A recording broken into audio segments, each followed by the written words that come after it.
Você põe, por favor, Adriano. Bom dia, irmãos. Vamos começar a nossa aula hoje. A nossa aula hoje é sobre Gênesis e a ciência. Mas para começarmos, vamos abrir as nossas Bíblias em Gênesis 1 para lermos.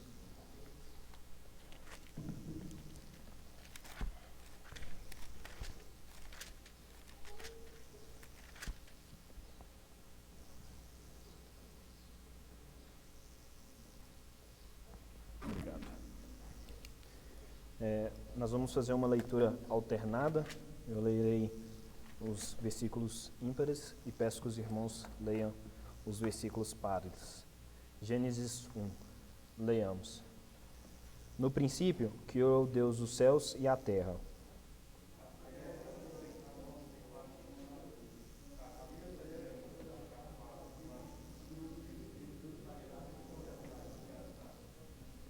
Disse Deus: haja luz, e houve luz.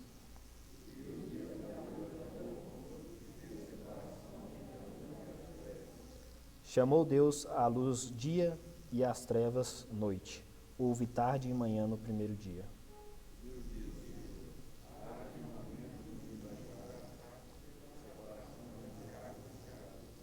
Fez, pois, Deus o firmamento e separação entre as águas debaixo do firmamento e águas sobre o firmamento, e assim se fez.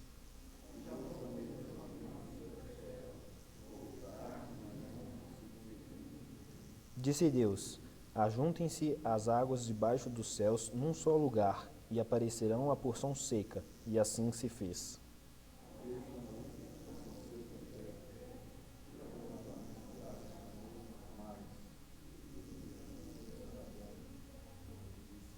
E disse: produza a terra relva, ervas que deem sementes e árvores frutíferas, que deem frutos segundo a sua espécie, cuja semente esteja nele sobre a terra. E assim se fez.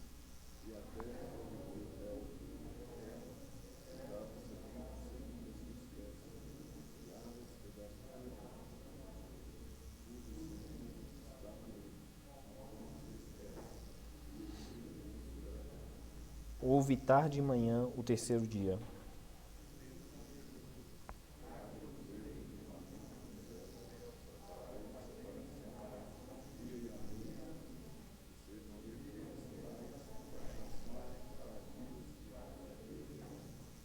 E sejam para luzeiros no firmamento dos céus, para alumiar a terra. E assim se fez.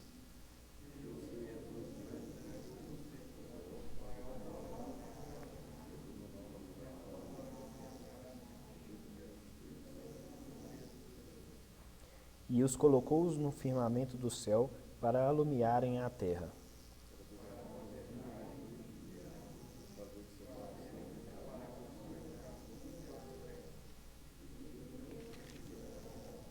Houve tarde e manhã o quarto dia.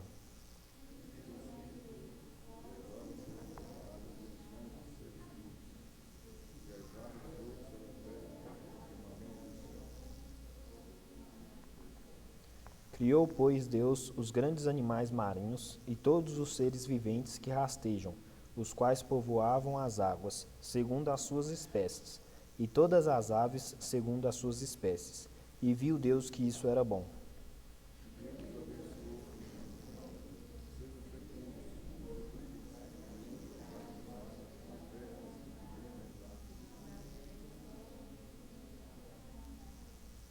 Houve tarde e manhã o quinto dia.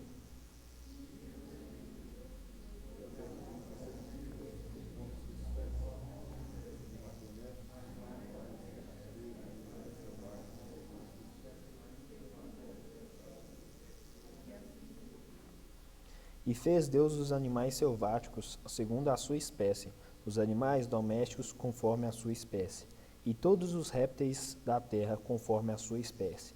E viu Deus que isso era bom.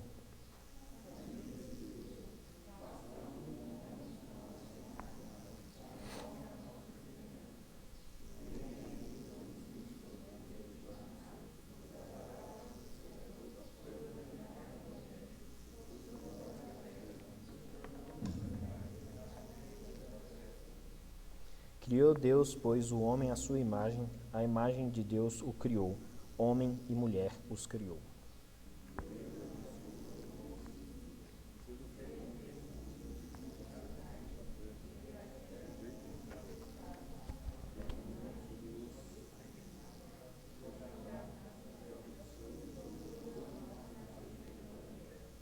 E disse Deus ainda: Eis que vos tenho dado todas as ervas que dão semente e se acham na superfície de toda a terra, e todas as árvores em que há fruto que dê semente, isto vos será para mantimento.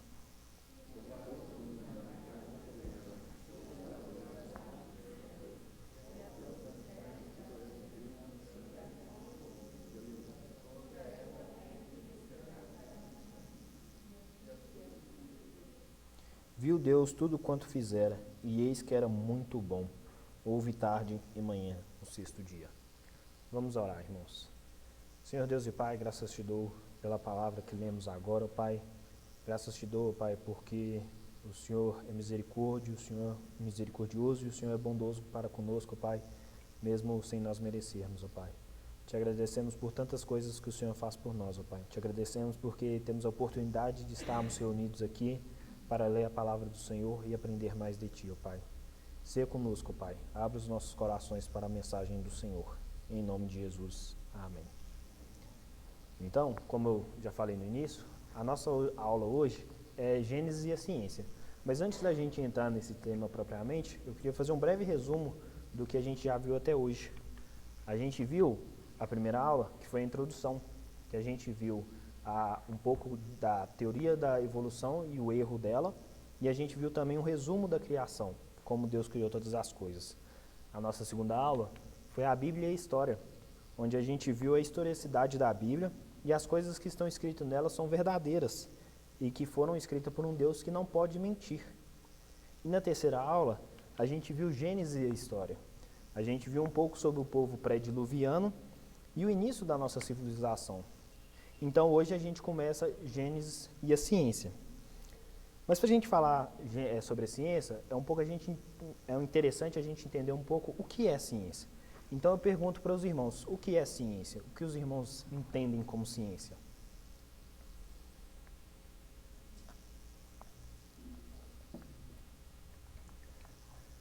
Ciência vem do latim, a palavra scientia, que significa conhecimento, que vem do verbo scire, que significa saber.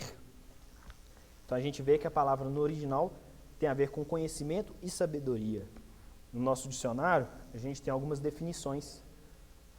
A primeira delas é conhecimento profundo sobre alguma coisa. A segunda, conhecimento ou saber excessivo, conseguido pela prática, raciocínio ou reflexão. E uma terceira definição significa reunião dos saberes organizados, obtidos por observação, pesquisa ou pela demonstração de certos acontecimentos, fatos, fenômenos, sendo sistematizado por métodos de maneira racional.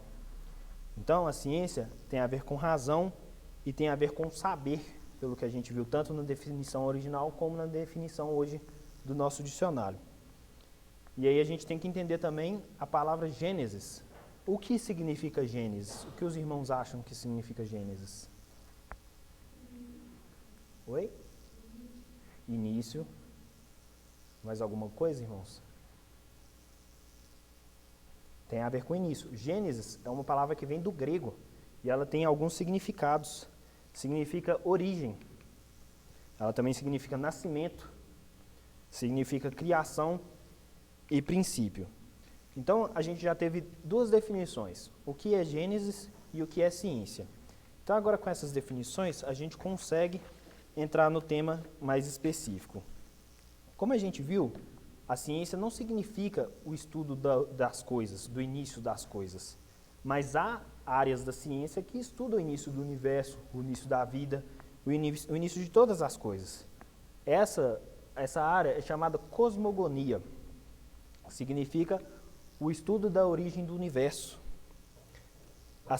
Uma das funções dessa área da ciência é desvendar os mistérios relacionados com o surgimento da vida e do universo. Porém, ela trabalha com uma quantidade limitada de evidências, além da limitação que nós seres humanos temos, limitações tanto do nosso raciocínio, como a nossa capacidade lógica também, para interpretar todas essas poucas evidências que nós temos da criação de todas as coisas. Mesmo assim, os livros científicos estão repletos de afirmações que estão relacionadas ao gênesis da vida, do universo e do ser humano. Então, a gente precisa entender que a ciência é limitada. Então, logo, ela não tem condição de explicar ou mesmo verificar todas as coisas. Como, por exemplo, o céu e o inferno. A ciência não possui condições para verificar a existência do céu e do inferno. Mas isso não significa que eles não existam. Apenas significa que nós, seres humanos, não temos capacidade de verificar se ele existe ou não. Então, a gente precisa conhecer as limitações da ciência e qual que é o propósito do livro de Gênesis para a gente ter esse entendimento. Então, para a gente começar, vamos ver o propósito de Gênesis. Propósito de Gênesis. A Bíblia tem como propósito básico as pessoas conhecerem a verdade. E para isso, ela oferece um conhecimento da verdade que seja abrangente a todas as áreas da vida do ser humano, da experiência e do conhecimento do ser humano. A veracidade da narrativa bíblica também faz parte desse propósito geral. O Deus que escreveu a Bíblia, ele fez um relato que é completamente fiel do que aconteceu, como nós vimos nas aulas anteriores, que Deus é incapaz de mentir. Então, o seu relato, ele é completamente fiel. Mas vamos ver um texto para nos ajudar um pouco mais sobre isso. É Isaías 41, 22 e 23. Vou pedir para que o irmão que achar, leia para nós.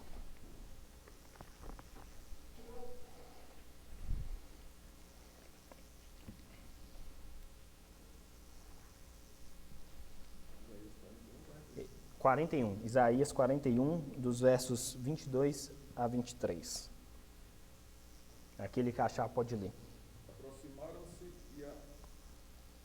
Aproximem-se e anunciem-nos as coisas que hão de acontecer. Conte-nos as profecias anteriores, para que as examinemos e saibamos se elas se cumpriram. Ou falem-nos a respeito das coisas futuras. Anunciem-nos as coisas que ainda hão de vir, para que saibamos que vocês são deuses.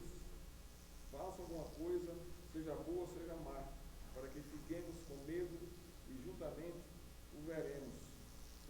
Só até aí. Esse texto é muito interessante, porque Deus, nesse texto, ele claramente desafia os adoradores de falsos deuses e falsos ídolos, para esses deuses e falsos ídolos levarem evidências que sejam verdade. Quais evidências é essa? Contar como eram as coisas anteriores. Então ele fala assim, tragam, que seus ídolos contem coisas passadas. Contar a história passada. Outra evidência é declarar coisas vindouras. Contar coisas que hão de acontecer, coisas do futuro. E o Deus da Bíblia faz os dois. O Deus da Bíblia, não como esses falsos deuses que esse povo adorava, mas ele faz os dois. Então, a gente vê que o Deus da Bíblia é diferente desses outros deuses.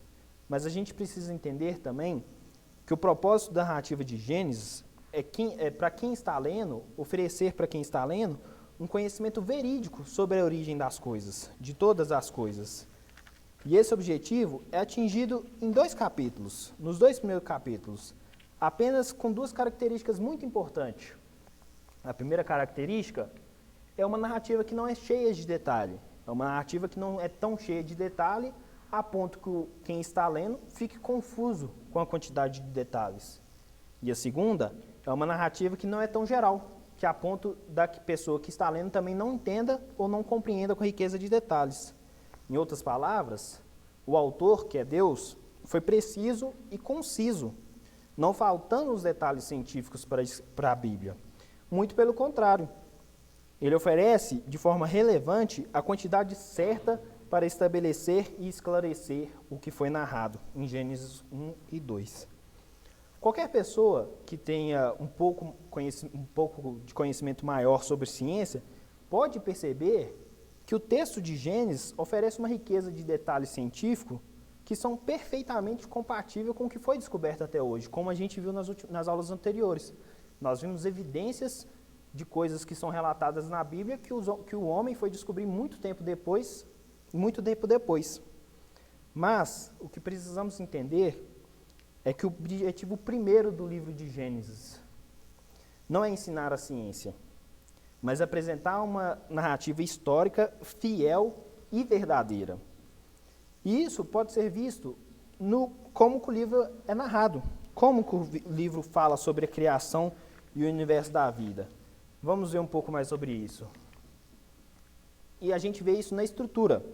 A gente vê em Gênesis 1:1, uma introdução geral. No princípio criou Deus os céus e a terra. Em Gênesis 1:2 a 2:3, a gente, como nós lemos, nós vemos a criação de todas as coisas, desde da terra até o homem. Em Gênesis 2:4 a 25, a gente vê a criação do ser humano mais detalhada. Deus poderia ter escrito apenas o verso 1, Deus criou os céus e a terra, e já pulado para o capítulo 3. Ficaria mais ou menos assim: no princípio, criou Deus os céus e a terra. Ora, a serpente era o mais astuto de todos os animais selvagens que o Senhor Deus tinha feito. E ela perguntou à mulher: foi isso mesmo que o Deus disse, não coma nenhum fruto das árvores do jardim. Ele poderia ter escrito assim. E você talvez esteja se perguntando por que Deus não escreveu assim. A resposta é no método que Deus usa para ensinar o povo, ensinar o ser humano. Ele ensina a história de um modo geral e depois volta e trabalha os detalhes para que a compreensão nossa do ser humano seja completamente clara sobre todos os assuntos da Bíblia. Vamos observar um pouco essa metodologia. Em Gênesis 1:1, como eu já disse, há o resumo da criação de todas as coisas. Em Gênesis 1:2 a 2:3, a explicação detalhada de como todas essas coisas foram criadas. Em Gênesis 1:26 a 28, o resumo da criação do ser humano. E aí em Gênesis 2:4 a 25, a explicação detalhada de como os seres humanos foram criados. Os detalhes, eles são acrescentados para esclarecer o resumo e evitar qualquer interpretação errada do que foi proposto. Uma narrativa fiel, histórica e verdadeira sobre a origem do universo e da vida. Agora que a gente já sabe o propósito de Gênesis, a gente vai ver o propósito da ciência. A melhor maneira da gente conhecer o propósito da ciência é da gente ter uma definição do que é ciência. E uma boa definição é, eu pus ali, está um pouco pequeno para os irmãos, mas eu vou ler aqui. Ciência é o conhecimento do significado da realidade. E esse conhecimento pode ser dividido em vários tipos e significados da realidade. Ciência é composta de discernimento por parte daquele que tem capacidade de conhecer, significado por parte dos objetos que ele conhece, e compreensão por meio do intelecto, que serve como meio de pensamento. Ela não é uma mera coleção de fatos não relacionados e verificados experimentalmente.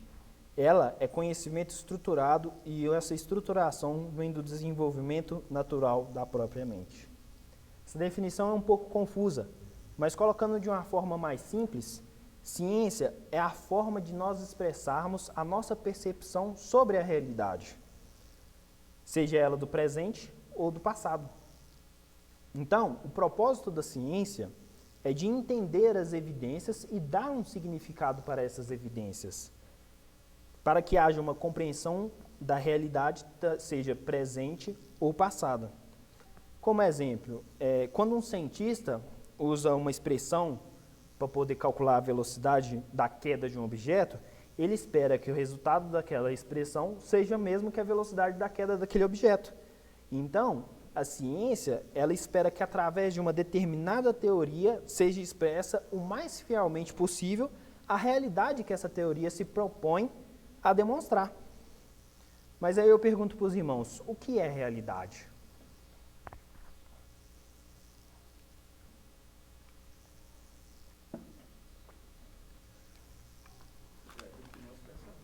É aquilo que nós percebemos. No contexto científico, Realidade é sinônimo de verdade. Sobre essa suposta verdade que a gente precisa questionar. Por exemplo, essa imagem. Eu vou fazer uma pergunta e espero que os irmãos me respondam. Onde tem água, tem... Oi? Vida. Essa sua resposta, embora ela seja dada por muitas pessoas, não é uma resposta que expressa a realidade. Onde tem água, tem água. Onde tem água, tem água. Essa é a verdade científica. Onde tem água, pode ter vida. Essa é uma proposta científica, uma proposição científica. Existe uma diferença muito grande entre as duas coisas que a gente acabou de mencionar. Uma é uma verdade que expressa exatamente a realidade. Onde tem água, tem água. A outra não expressa a realidade. Onde tem água, tem vida. Devido à possibilidade de não haver nenhuma vida na água. Da mesma maneira, muitas pessoas, incluindo pesquisadores, cientistas e leigos, confundem a realidade científica com a possibilidade científica. E quando a gente estuda as propostas científicas que falam da origem, nós não estudamos uma realidade científica, mas sim uma proposta científica.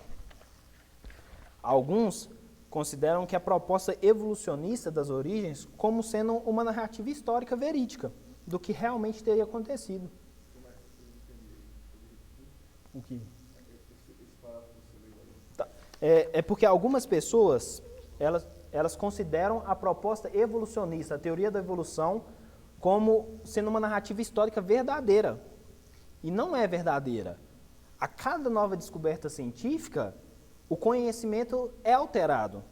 Então, como algo que está em constante transformação pode ser considerado uma verdade? Porque como que algo que pode se tornar totalmente diferente daqui a 10 anos pode ser considerado verdade? E a realidade no contexto bíblico também significa verdade. A verdade dos fatos, dos eventos, dos resultados. A realidade no contexto bíblico é algo objetivo, não subjetivo, que pode mudar com o tempo, que daqui a 10 anos vai ser diferente. Não é assim. E isso é fácil de perceber. A gente pode perceber isso olhando, a realidade bíblica está toda fundamentada em Deus, que é a realidade final. Então, se Deus não existisse, nada existiria. Tudo existe porque Deus existe. A Bíblia não trabalha com teorias ou possibilidades. A ciência é totalmente dependente de teorias. A Bíblia não. Não existem teorias sobre isso ou aquilo ou diferentes temas na Bíblia. O que existe são os fatos, o que aconteceu.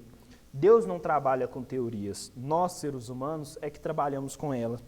Por isso, existe uma grande diferença entre o relato bíblico, histórico e a narrativa científica. A ciência, ela pesquisa essas evidências para compreender a realidade.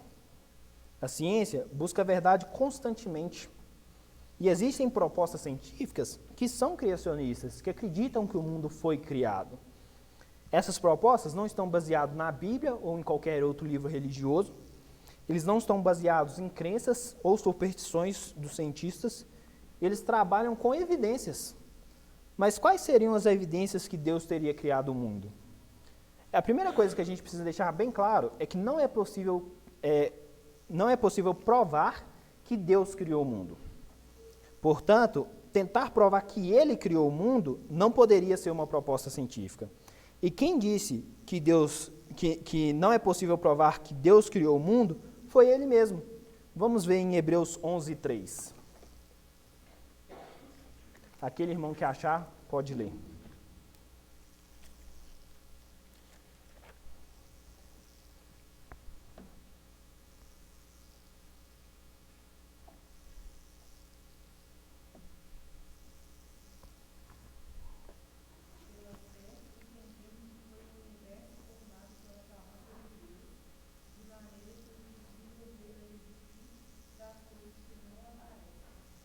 Isso. Então a gente vê pela fé. Só se for pela fé. Logicamente, não pode ser por meio de evidências. mas o universo foi criado, e a própria Bíblia fala isso também. Vamos ver em Romanos 1, 19 e 20.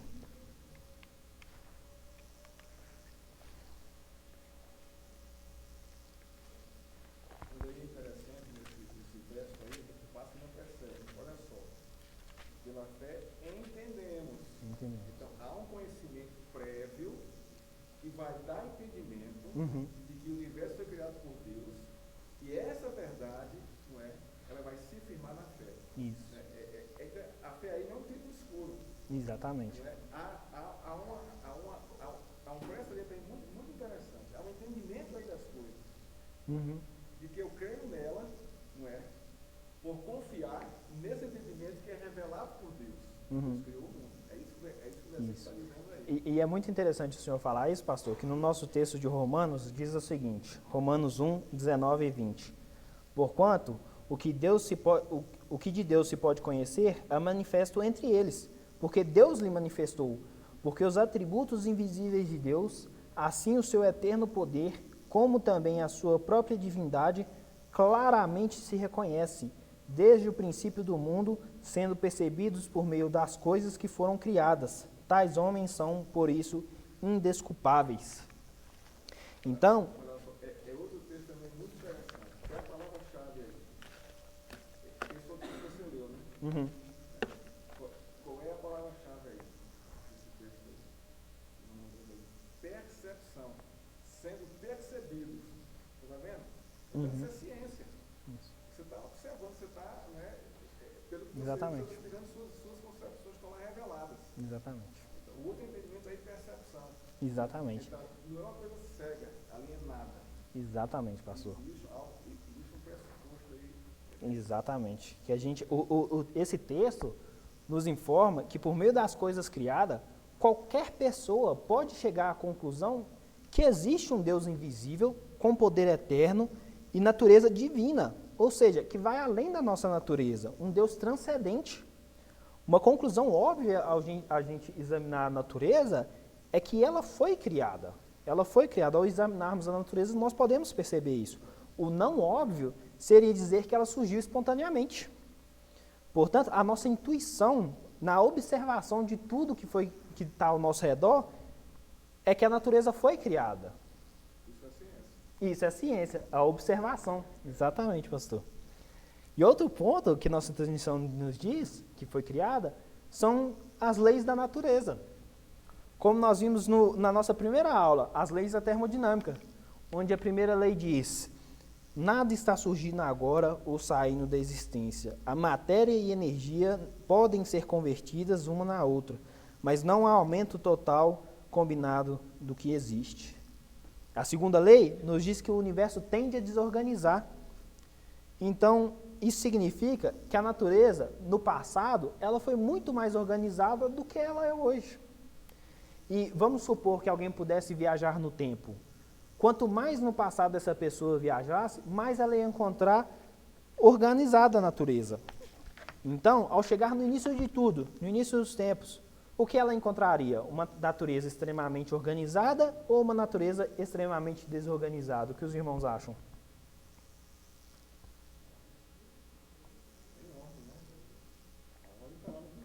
Exatamente. Eles encontrariam uma natureza totalmente organizada.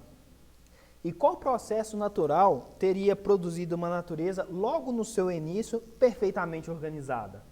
Nenhuma. Portanto, processos naturais não teriam trazido a natureza à existência. Ela foi criada. E não existe uma outra possibilidade científica disso. Assim, é possível demonstrar cientificamente que a natureza, o universo e a vida foram criados. Só não é possível demonstrar cientificamente quem ou o que a criou. E assim funciona uma área da ciência chamada criacionismo científico, onde eles não se baseiam em propostas religiosas ou escritos religiosos. Eles apenas afirmam, baseado em evidências, que o universo e a vida, com a complexidade neles encontrada, não teriam vindo a existir por meio de processos naturais e leis da natureza. Por isso que dissemos que não é possível provar cientificamente que Deus criou o mundo, mas nós podemos provar que o mundo foi criado. Que o mundo foi criado.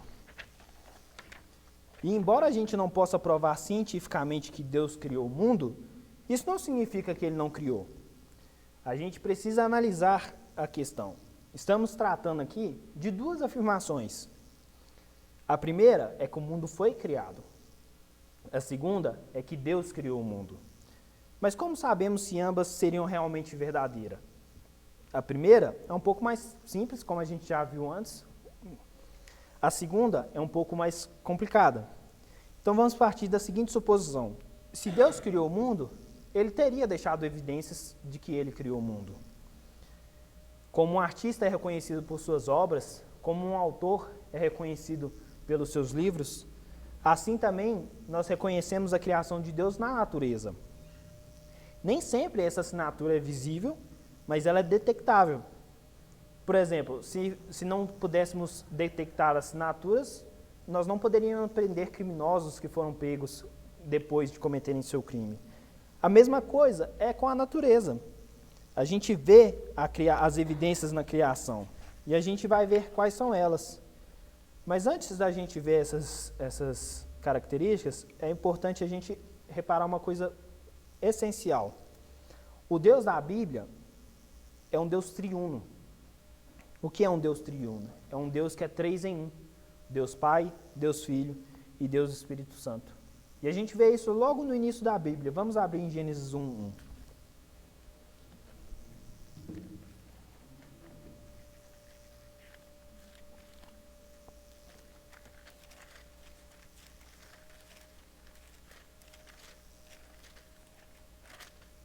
Diz assim: no princípio, criou Deus os céus e a terra. Deus, aqui a palavra Deus, no original hebraico, eu pus aqui para os irmãos verem, significa Elohim. Elohim é plural, mostra a pluralidade de Deus, que é a Trindade, que é o Deus Pai, o Deus Filho e o Espírito Santo. Então, no princípio, criou Deus os céus e a terra. No princípio, o Deus Pai, o Deus Filho e o Deus Espírito Santo criou a terra. A gente vê também em Gênesis 1:26, vamos abrir lá.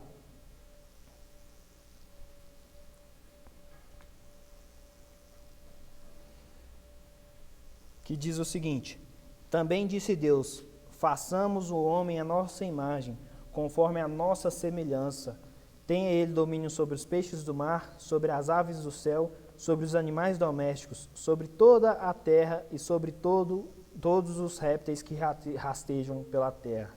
Então a gente vê alguns verbos aqui. Façamos o homem à nossa imagem. Façamos quem? A Trindade. Façamos o Deus Pai, o Deus Filho e o Deus Espírito Santo. Vemos também o plural, conforme a nossa semelhança. Semelhança de quem? Do Deus Pai, do Deus Filho e do Espírito Santo. Então a gente vê essas marcas do Deus triuno, do Deus 3 em 1, na natureza. Eu trouxe alguns exemplos aqui. Na natureza, existe o tempo e o espaço. Existe o tempo e o espaço.